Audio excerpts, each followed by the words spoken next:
You stand atop a trillion-dollar tower, a monument of might, built not just with steel and code, but on the quiet compromise of rights you believed no one would defend.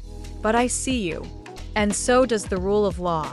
The demands I've delivered to your doorstep are not merely grievances. They are warnings. They echo with the weight of justice. They are wrapped in the robes of deterrent and punitive remedy against actions that cannot go unpunished. This isn't a negotiation. It is an obligation. Yours. Under the rule of law, your obligation to settle, to respond, to correct is not a courtesy I seek from you. It is the duty imposed upon you. From Villardell versus Dunham, we are reminded, the Constitution exists to protect the rights that majorities might find inconvenient.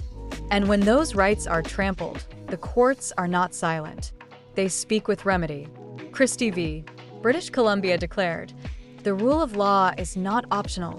It is the sword and shield against arbitrary power. It binds even you, the mighty, to the same justice as the smallest citizen." Your Crown corporate structure, woven into the fabric of the Canada Business Corporations Act, does not shield you from responsibility. It reveals it. You are not sovereign.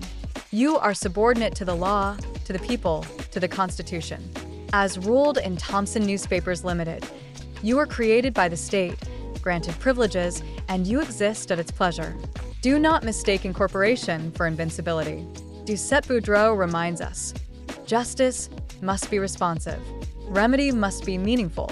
And I seek not just remedy for myself, but vindication of rights that no one is allowed to breach. Let this serve as your notice. I do not come alone. I come with precedent, with principle, with purpose. And I come, not begging, but declaring, you have violated absolute rights. And justice, real, constitutional justice, will not be denied.